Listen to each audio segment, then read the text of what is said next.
Podkolzin speaks out on his season with the Vancouver Canucks, and Jonathan Lekkerimäki makes his North American debut. I'll get into this later on this episode, but before I start, I just want to say to thousands of you watching that aren't subscribed, if you're enjoying this content on the Canucks and you never want to miss another episode, make sure to go down and hit that subscribe button because we're going to be all season long giving you updates from prospects, game recaps, rumors, news, anything you can think of with the Canucks we will cover. But with that, let's hop straight into the first topic today, which is Podkolzin speaks out on his season. Now, Podkolzin did come up a little farther into the season for the Vancouver Canucks, and he did do an interview and just kind of spoke on what he's experienced this year, and it's starting off on what's his thoughts on the postseason and the physicality he's brought to this team. And he says, "It should be great. It should be fun. For me, it will be an unbelievable experience. At the same time, you have to be ready. You have to want to win every battle and every game." Like I said, he continues on to speak about his physicality within this lineup and says, "It's a priority right now. I'm on the fourth line right now, especially before playoffs. So 2 or 3 weeks before playoffs, you have to be strong enough to be ready for battles. At the same time, you have to be smart." Now, obviously, Podkolzin did spend a bit of the year with the Abbotsford Canucks, and since coming up, he has looked great in this lineup, and he hasn't looked out of place. Obviously, he went down to Abbotsford after struggling, but since then, when he came back up, he has looked great, especially on this fourth line. Now, we did kind of just talk on working with Sergei Gonchar during practice, and he said, "That's a great opportunity for us to speak in our own language as well, talking about Sergei Gonchar. It's great to talk about some little things in Russian.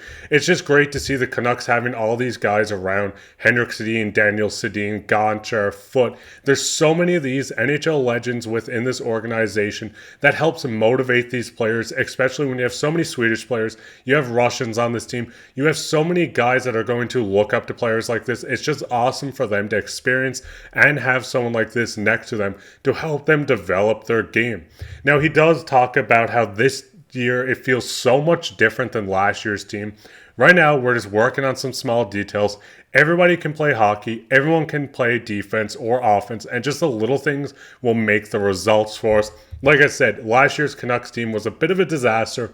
This year, they're looking like they could be the President's Trophy winners. They're one of the top teams in the West, and they don't look like they're slowing down. So obviously, Podkolzin has noticed this, and I'm sure the entire fan base, players, coaches, management, everyone else notices as well, since they've made so many moves going into deadline this year. So when you do look at Podkolzin, like I said, he struggled a tiny bit last season. In 39 games, he had 4 goals, 3 assists, 7 points, 52 hits in 39 games, and 15 blocked shots. When you do look at him this season, in 11 games, yes, he only has 1 assist. He is playing a lot of fourth line minutes as he's only playing 10 minutes and 40 seconds time on ice. But the big thing to notice with this is the fact that he has 40 hits in just those 11 games. And he has 6 takeaways and 1 giveaway in those 11 as well. Like I said, the physicality is the main thing to notice with this. This is a guy that's not afraid to throw his body around. As you can see with this, like I said, it's almost 4 hits a game. He's really just embracing this fourth line minutes, and that's exactly what you want out of a young player. The last thing you want is a guy to come up and kind of be mad or upset on getting fourth line minutes. We've seen Höglander come up and just take over on this bottom pairing, on the bottom line, on the third line, and just overall he looked outstanding in the bottom 6. This rewarded him to get onto the top line, and he's having a phenomenal season. And it seems like Podkolzin might be headed in the same direction, especially if he can get his point totals up. But the physicality has been huge from a guy like this, and it's going to be much needed in the playoffs. So what's your guys' thoughts on Podkolzin? Do you agree with everything he was saying? Does this team feel different? And what's your thoughts on Podkolzin's future? What do you think his ceiling is, and where do you want to see him in this lineup on game 1 of the playoffs? Well, with that, let's hop straight into the second topic today, which is Jonathan Lekkerimäki debuts. Now, obviously, Jonathan Lekkerimäki came over from Sweden, and he made his Canucks debut, and by Canucks, I mean Abbotsford Canucks. Jonathan Lekkerimäki debuts on the line with Adam McDonough and John Stevens. He also was on the power play, playing in the bumper spot as they've seen at practice as well. The big thing with him playing on the bumper spot was he did this in the SHL a tiny bit. He didn't look outstanding winning the bumper spot, but obviously this is a different system. This is North American ice. It's smaller to play on. And the big thing is he looked pretty good in his debut, in my opinion. If you want to know who Jonathan Lekkerimäki is, I'll do a quick breakdown, but I'm sure everyone knows him as he is their top prospect. Jonathan Lekkerimäki is from Sweden. He's 5'11", 172 pounds, just 19 years old. As you can see with Abbotsford Canucks, he has one game played, +1. You can see he played in the Swedish Hockey League with 19 goals, 12 assists, 31 points. He played in the World Juniors. He won a silver medal. He was the leading goal scorer in the entire World Juniors tournament. He also just looked outstanding and was a top 3 player on his club team as well. Jonathan Lekkerimäki made his debut, and like I said, he's going to be over for 2 to 3 weeks, so this is most certainly not going to be the last game. Now, when you do look at the Abbotsford Canucks, he didn't register a point. When they did score, it looked like he did get a point. He passed it up the boards to another player. They fed out front, and the goal was scored, but it looks like it was tipped on defense. So ultimately, like I said, he never put up a point, even though it looked like he should have got a secondary assist. The big thing with him, like I said, he's only 19 years old, a former first-round pick, 15th overall. Jonathan Lekkerimäki is looking like he's going to be a star-studded player.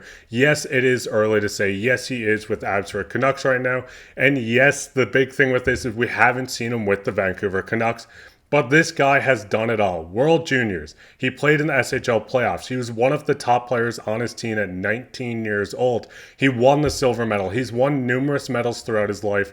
He's won multiple scoring titles. Like I said, in the World Juniors, he had 7, which was the tournament leading. And now he makes his Abbotsford debut. Do I think he gets on the Canucks before he heads over to Sweden? No. I think there is a real possibility. We see him called up kind of like Baines was or Jet Wu. Practice with the club, soak it in, watch a few live games, just experience what the NHL is like and not just in the AHL.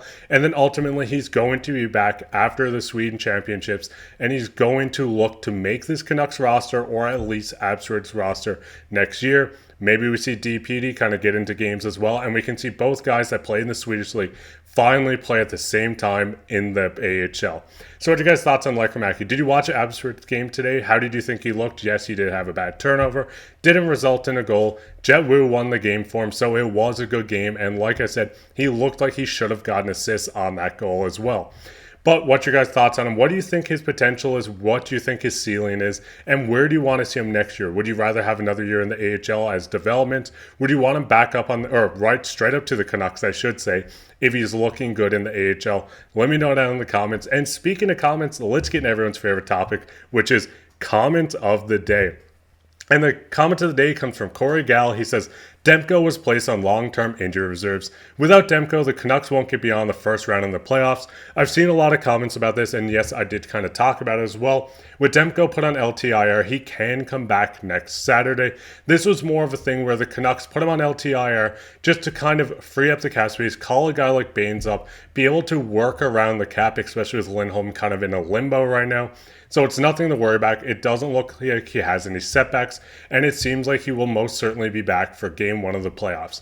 So what's your guys' thoughts on everything I talked about? I know it's a lot. What's your thoughts on Podkolzin so far this year? What's your thoughts on Jonathan Lekkerimäki's debut? And are you worried that maybe Lindholm and Demko are going to be out a little longer than we hope so? But with that, if you like this episode, make sure to go down, leave a like, leave a comment, make sure to subscribe if you don't want to miss another episode. If you didn't enjoy it and you don't want to subscribe, well, I hope I can convince you next episode. But with that, take care.